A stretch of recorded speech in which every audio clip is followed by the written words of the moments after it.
The next guest on the Giant Minds podcast needs little introduction to most people who are probably listening and watching this, because he's really been at the centre of the tech community in the Bristol and Bath area for a very long time and is very well known and recognised for that.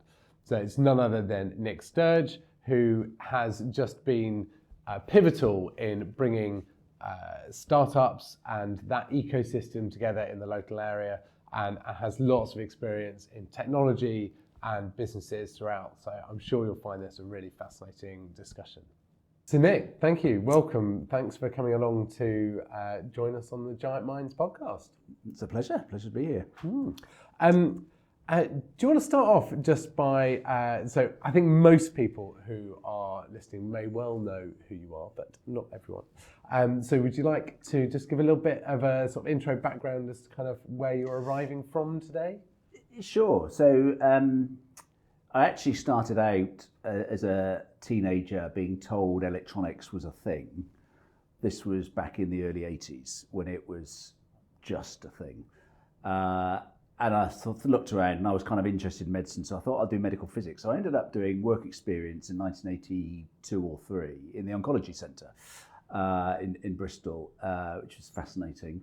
And then I worked, after A-levels, I worked in the BRI for a year, realised that wasn't quite for me, but ended up working in a startup that spun out of the hospital. So that was my first taste of startups, but you didn't call them startups in those days. Anyway, went to university, did electronics and computing, came out of there, went back into one of those startups. It didn't really work for me because they actually wanted me to design things, and I never really understood the electronics, if I'm honest. So I then found myself in a graduate intake into the semiconductor industry in Moss, kind of seminal business in Bristol.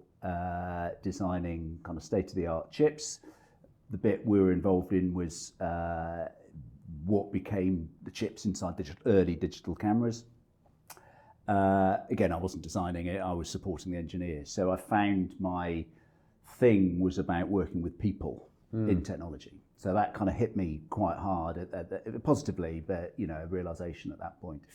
Then we were made redundant as a group of us. They wanted to move us to France, and kind of, would have been quite nice to go to southern France. But we decided to start a business. We had a group of us, and there's 7 of us co-founders in the end, had a decent redundancy package. So we thought, well, let's give this thing a go. We're developing these chips for image compression. Let's apply that to moving pictures and make a video phone. And of course, this was 1993, when the technology was a little bit before what we've got now. And we grew a business, and we grew that.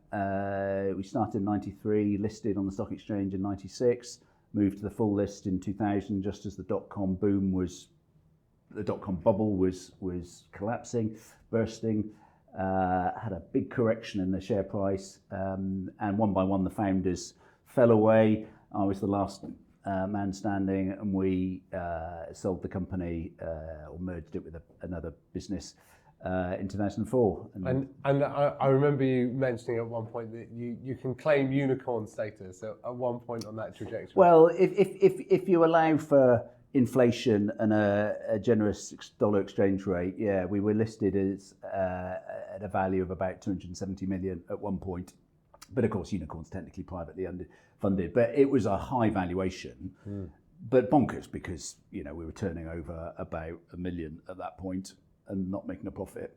Wow. But that was the dot-com bubble, and of course we still see these bubbles appear in certain sectors. AI is the thing at the moment, where put AI on the end of your company name and up goes the share price, and then it collapses, and it was a huge learning curve, that whole listing business, and I'm sure we'll come back to this, that the difference between shareholders and shareholdings and the running the business. So it's a big thing for me then, that I didn't quite understand and get my head around it, but now I reflect back, and that's informed a lot of how I've worked with early stage businesses around governance since.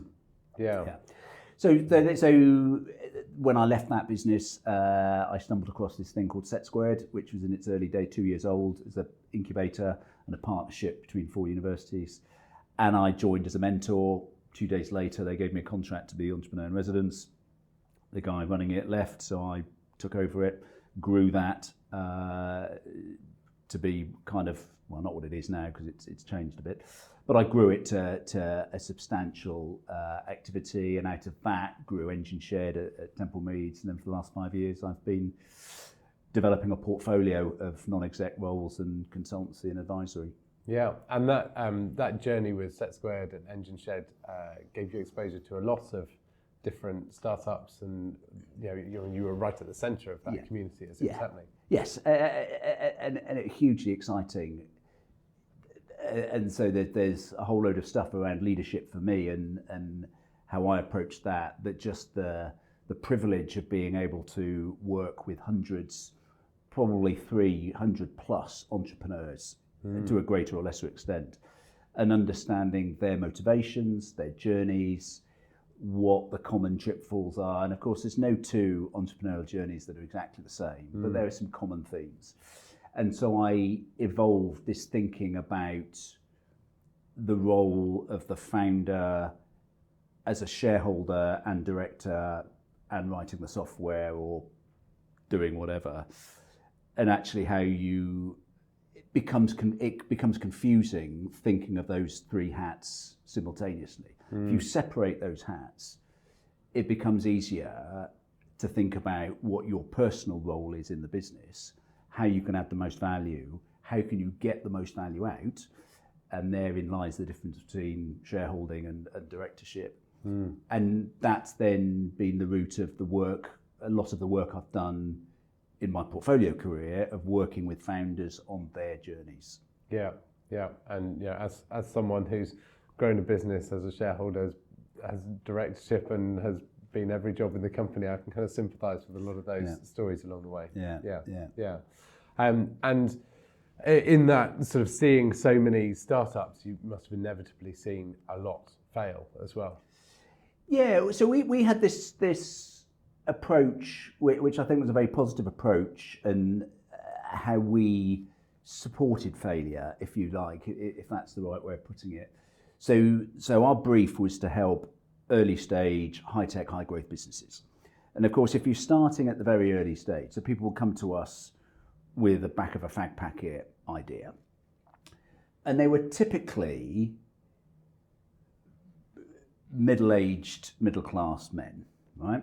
We can come back to the demographics later. But there were people who'd been in industry for 20 years and then wanted to do their own thing. So that's quite interesting, and that kind of informed the motivations. But they knew their technology inside out, typically, and understood, or thought they understood that the market. So we would approach. We were funded. We didn't invest, so it was down to us to who we could take in. And as our reputation grew, the amount of people wanting to join the program increased. But we would look at a business. Can we add value? Has it got high growth potential? And can we work with them? So the can we add value bit, the perfect, well, it's not necessarily perfect, but one trajectory is you start working with them and they become, they start down here and they become like this, and you let them fly into the outside world, raise investment or whatever they want to do. But we were also very open to, well, there's about a 1% chance of doing this, but we can add value in helping them work that out. So as much a success for us was working with a company for 6 months or so, and then helping them come to the conclusion that actually there wasn't a business there, or there wasn't a market for their technology, or it wasn't right for them, and help them go through that.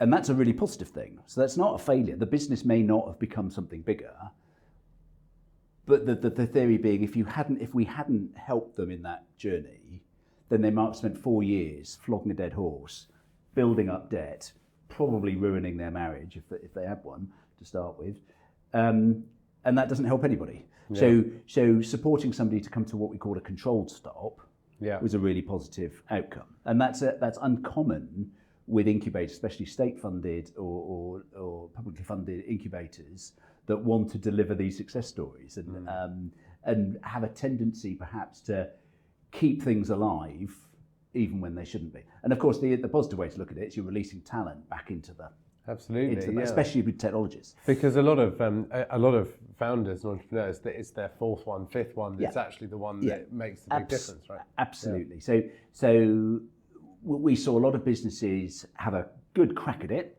and then come to a stop.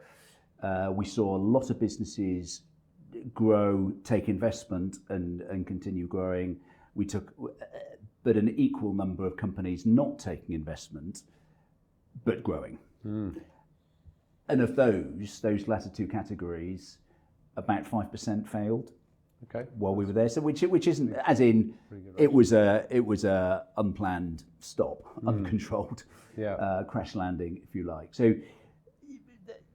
we're very pleased with that, and it was a very positive environment. But interestingly, and this is perhaps misunderstood from people looking at the whole set squared model, that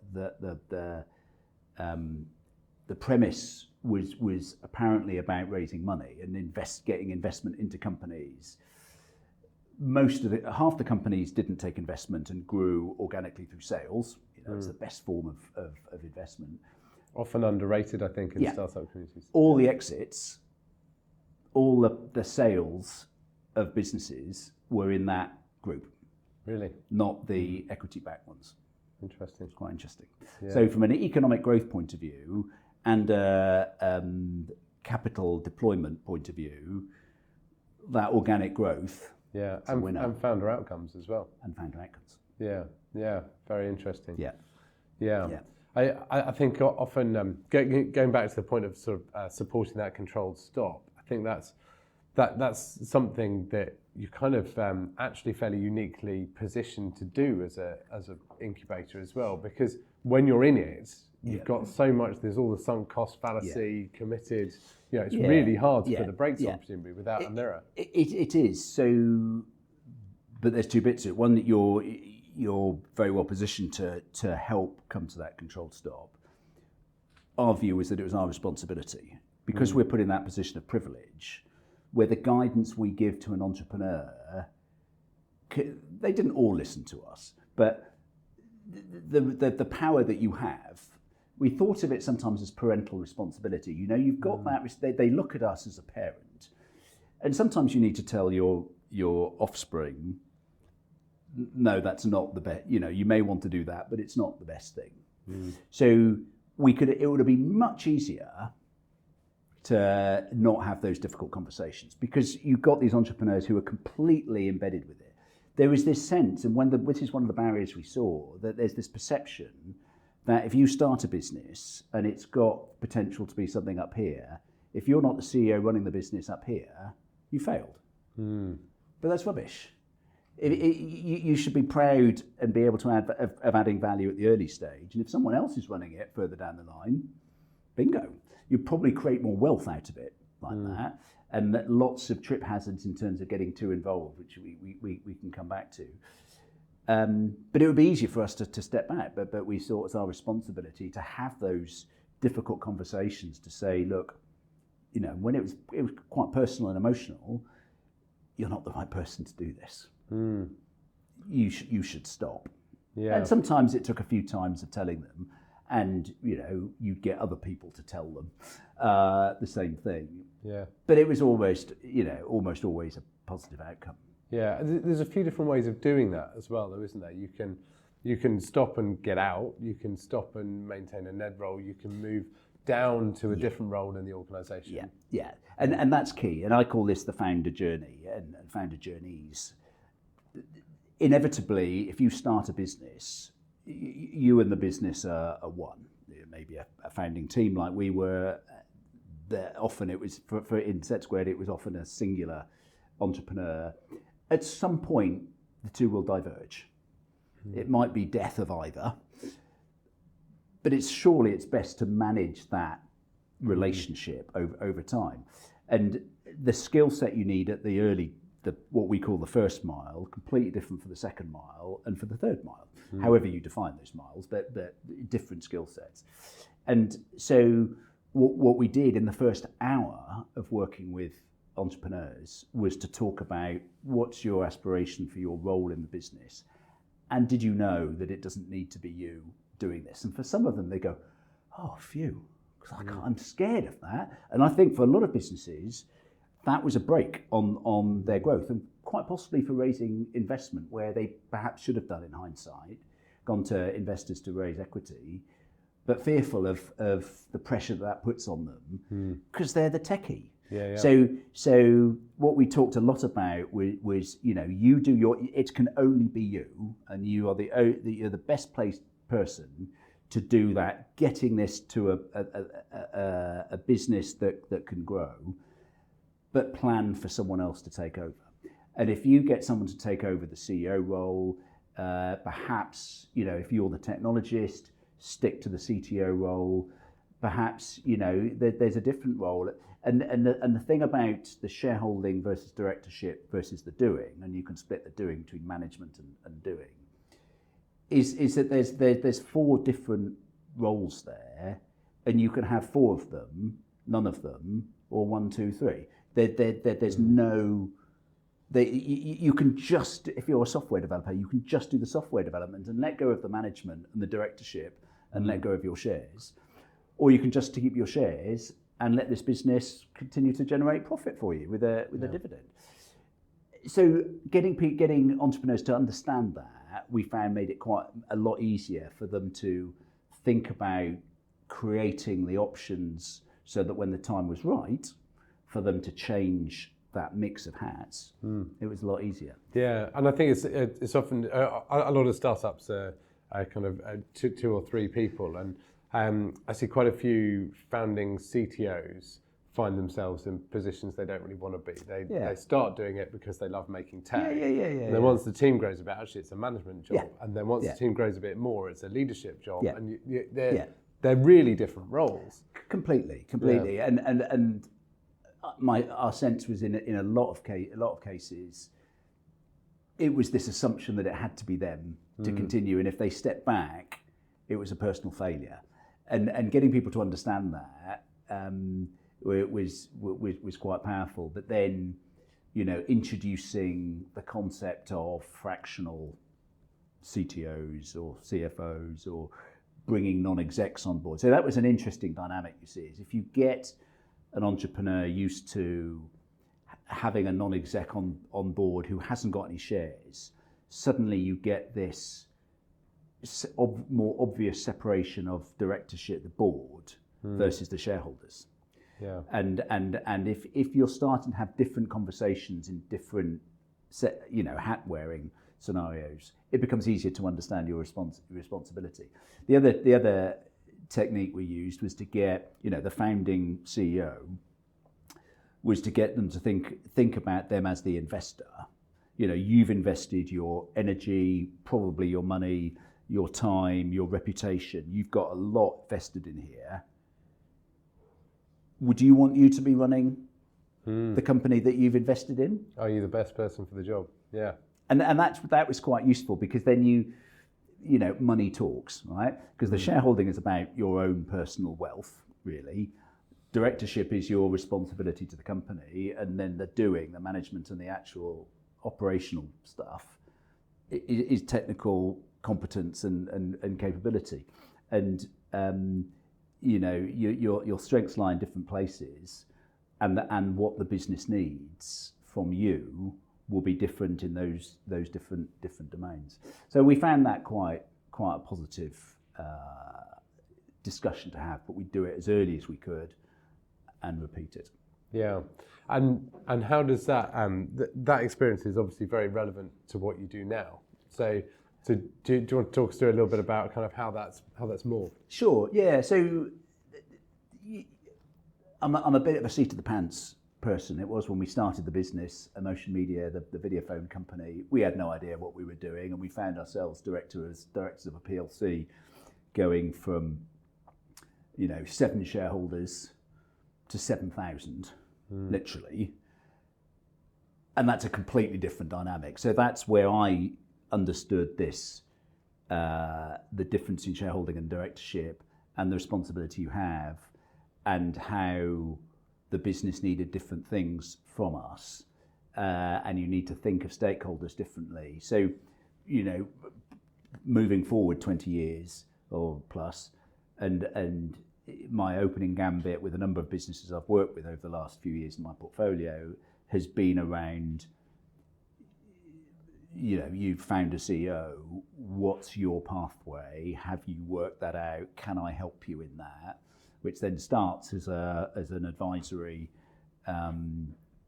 mix of advisory, coaching, mentoring, and that can turn into a non-exec role where the relationship is different, similar in some respects to the former, but different, and allows you to think of business decisions in a different context and a different language sometimes. So presumably the key difference between a mentor and a non-exec is their allegiance to an individual or the company. Well, yes, that's one way to put it. Of course, that you've got this nuance in that, imagine founder X engages me as an advisor, and wants advice and asks for input on either business decisions or what they should do personally.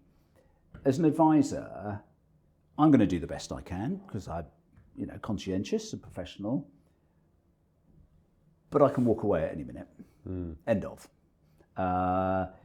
If I'm a director, I'm going to think a bit differently about my responsibility to the business and to them. So that is going to be a bit different about the quality of the advice you get. Some people would say, well, it's going to be exactly the same, but it's going to be slightly different. The other thing, of course, is that from the founder's point of view, they get the advice from me. They're going to work on the basis that that's, they should follow me verbatim. They don't always. And if you put those two things together, and if I'm not as vested, it's easy for me to say, oh, well, you could do such and such. I don't have to live with the consequences if that doesn't work. I'm going to be conscientious and professional, but I'm not a director. Do you see? There's a nuance there. Yeah. So it's important to understand that. And there's a whole thing around the role of governance in early stage businesses. But so I do my work now is either really founder journeys and the founder relationship with the business and how that evolves. And I've done a number of different scenarios there. Or around innovation ecosystems. Because the other thing that we kind of really learned on steroids at Engine Shed was how, and the kind of earlier days at Set Squared, what the role of the university and the activities we were doing as a catalyst in the innovation ecosystem and the thriving ecosystem we've got in Bristol and Bath now, compared with what it was when I started 20 years ago, massively different. And I played my part in that, but so did a lot of other people. But I understand how these things all fitted together. So let's dive into the tech in the Southwest, which Engine Shed and Set Squared very much kind of a part of. What do you think is the secret sauce? Like, why is that that relationship between Bristol, Bath, the wider Southwest, and innovation so fruitful now? Yeah. So I think that, to be honest, there's a difference between the ecosystem in Bristol and Bath and the close surrounds and the deeper Southwest. So when I started in this game, there was a formal administrative boundary per the Regional Development Agency that went Poole, Bournemouth, to the Scilly Isles, to Gloucestershire, the Forest of Dean, and everything in between. Biggest region in the UK, and too big and too disparate. And I've always I've mostly focused on the Bristol and Bath community because it's a cohesive, very well connected ecosystem, if you like, ecology, with a lot of common interest and a lot of people. It's a very tight travel to work area. i.e. not many people proportionally travel out or in on a daily basis to the west of England, Bristol Bath. Whereas the southwest is a completely different kettle of fish. So I think to think of the southwest, the whole southwest as a tech ecosystem isn't helpful, if I'm honest. And I've always tried to kind of do my bit to support clusters in the rest of the region. I've done a lot of work. I did a lot of work in Cheltenham. I've also done some work in Cardiff, which isn't part of that formal southwest, but it is in the geography. But from a Bristol and Bath point of view, what's the special sauce? Part is the density. It's a very small place, but so rich in terms of the people and industry and those two things together. So lots of people who are world class in their different fields. Of course, the challenge that the sector has, that keeps on, or the place has, that keeps on cropping up is, well, what's the USP? What's the USP of Bristol and Bath? Well, there isn't one. Other than, I think it's about the future. This is where the future will be developed. Because if you get the mix of things like tech and digital and semiconductor and quantum and AI and life sciences and the various specialisms with that, and advanced engineering and creative industries, underpinned by this, what I think of as a conscience, a collective conscience. You know, there are more B Corps, as you know, in Bristol and Bath than there are anywhere else in the country. There's an ethos of doing the right thing. Not that everybody does, but there is a predominance of that. So this is where this is the place, I think, where there's a collective interest in making the world a better place. And we've got all the technologies and the skills to do it. And we've got the richest cultural diversity of talent that we're not tapping into, which is another topic.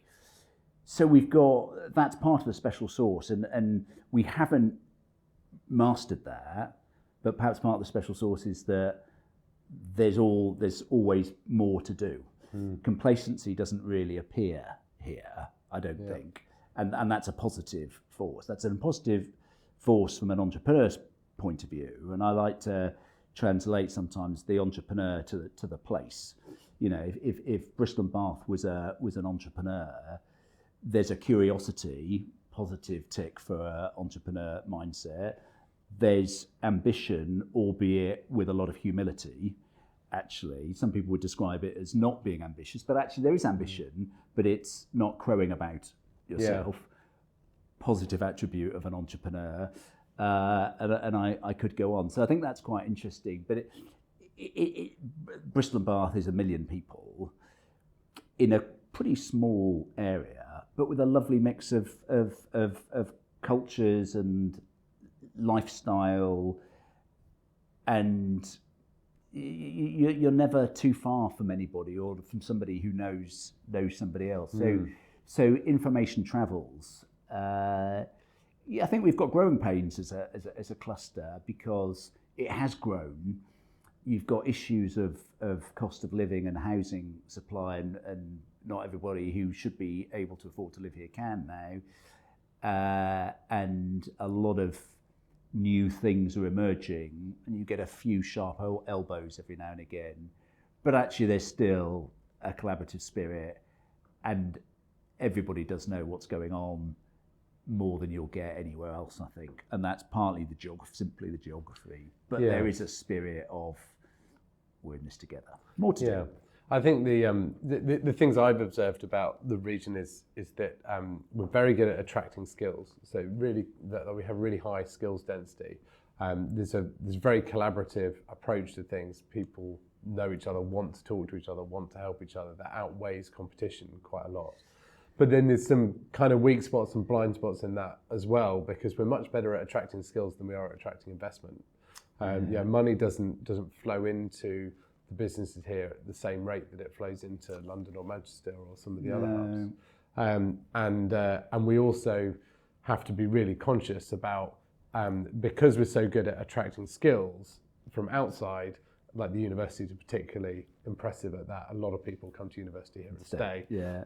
It means it's a risk of leaving the indigenous population, if you like, behind. Yeah. I think that's a massive issue, and I've frequently said I think that's our biggest challenge. The what manifests as an equity gap, but it's a missed opportunity. If notwithstanding the current geopolitics, it's a global economy, and we need to be creating products that work for different cultures, even if it's domestic trade or selling your products domestically rather than internationally. And so tapping into talent, and AI, of course, is the classic. If it's all written by white male Californians, it's going to be full of bias and cultural ignorance.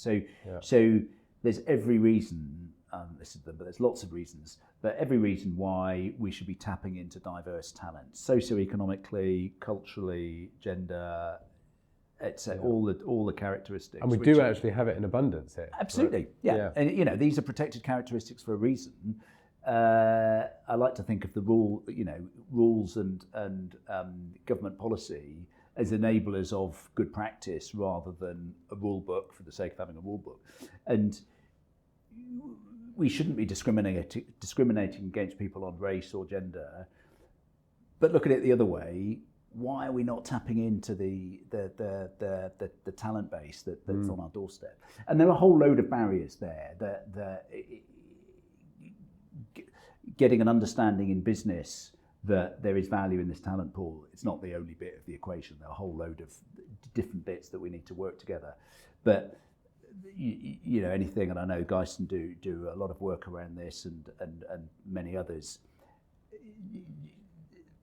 reinforcing understanding of the value of having diverse talent is a really good start. And what are the tools to help employ people who don't fit the mold, who don't look like you and I. Yeah, and it's a really difficult, complex challenge with so many facets. But I think you're entirely right. There's this kind of untapped sort of resource that we should be looking at. I like looking at it through the kind of what do we have to gain kind of thing rather than what do we have to do. Yeah. But it's a real challenge to start with. Just show people what's available to help bring them in and to see it. It is, and of course, an interest area for me is governance, and partly come out, emerging from this the founder journey bit. But I think a lot around governance, and I do quite a bit. Most people have watched the Adolescence series on one of the streaming channels, and the pivotal moment in that, for me, I don't know if you've watched it, is where the detective speaks to his son, or his son takes his dad aside and say, "I'm embarrassed about you blundering around. This is what this means. This is the language we're speaking. These are what is going on here." And he had no idea.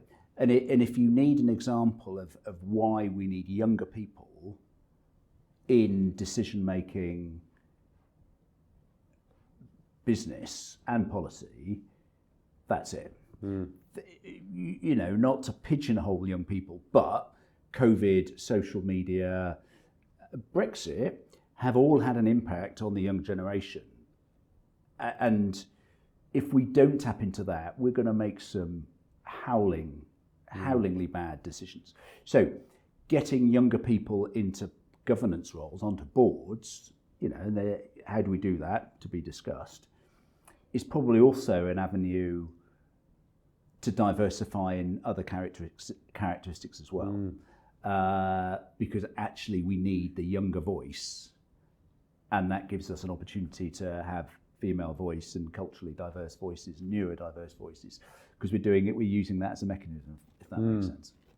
Yeah, I think it's just such an interesting challenge there about how we as leaders kind of invite that in, because there's a huge kind of training element that's involved in that too. It's sort of if you put someone in a totally foreign environment, they won't bring their potential to it, right? But so you're right in theory, but what's the training environment for people taking on directorship? Well, maybe roles? that is the direction of training. What training have you that's had? needed. I mean, I have done my directorship training, but and I'm being slightly flippant there. The training, what we see as training. If you were to appoint a non-exec, you'd be the training you'd require is probably not a formal qualification. It's have they got market experience or growth experience or specific experience that you think will be valuable. That's the training that you require. And so you're right, somebody who hasn't got 20 years in industry or 40 years in industry won't have that experience. But I think it's both ways though, isn't it? Because the existing board needs to be trained how to accept that person and include them in. So to me, there's an easy answer to that, and it's how you run your board. And this is the role. My thing is about having an effective chair, whatever they're called, but somebody who is that facilitator, that guide. Who, if you get a table of people who are out of their comfort zone or out of they haven't done it before, finds the right way to engage them. I mean, one of the things we used to do at Set Squared was the business review panel. So every company, every 6 months or so, we'd get a panel of wise people around the table. We'd get a senior lawyer, we'd get an accountant, we'd get an investor, we'd get somebody who understood the market. We would try and get an academic involved where we could to explore things. And there was one classic, one of these, and I used to chair them, I used to love doing them, because you'd have 2 hours of real good discussion and probing and see how people reacted. Anyway, that's another story. Had this academic join who had already done a little bit of work with this company. It's a very technical business, very exciting business. And as he entered the room, he apologised for being an academic. Every time he asked a question or made a contribution, well, this will be wrong because I'm an academic, but blah, blah, blah, blah. Everything he said was absolutely spot on, insightful, to the point, articulate. May have been a different language, but he was putting up his own barriers. What I felt I was able to do was to create a safe environment for him to contribute in the way, or translate. And often that's what it's about. Yeah. And when you get, a CTO who's adamant about something and a CFO who's adamant you can't afford to do that, it takes somebody in the middle to translate. And usually that's about, if you've got a difference of opinion at this point, this level, is find the point where you converge. Yeah. What is it actually you're trying to achieve? What's your common purpose? And then contextualize what this person's saying and this person's saying in the context of that, and then you'll agree. Yeah, it's simple. Yeah, I mean that is it's an exercise we spend quite a lot of time doing because it is so effective. Is to just remember what that purpose and those kind of top level goals are. Because you forget. Easily forget. Yeah, well, the day-to-day drags you away from them. You get sidetracked in today's problems, the people issues of the era, whatever it is, and actually, to resolve discussions, often we bring things back to why are we here? Why are we actually doing this? No, it's fascinating, and for me, it comes around to how you create the right environment in the right team, and my interest areas at board level, getting the right people around the table, and then making sure that you're setting out with the right context and the right scopes. You don't go down into the weeds. You keep at the high level, but you're adding value. Your focus is on how can we add value to achieve what we want to achieve for the business. Yeah, and I think that's a key responsibility of the chair again, is to stop people getting dragged down into the weeds, right? Absolutely. Yeah. It's all about the questions you ask. Yeah, and presenting the right challenge. Yeah. Nick, I feel we could keep talking forever. There's so many things, such a rich theme to investigate, but we have to wrap it up. Thank you so much for coming pleasure. and joining us today. Yeah. It's a really great conversation. It's a pleasure. And good luck with the next things. Thank you very much.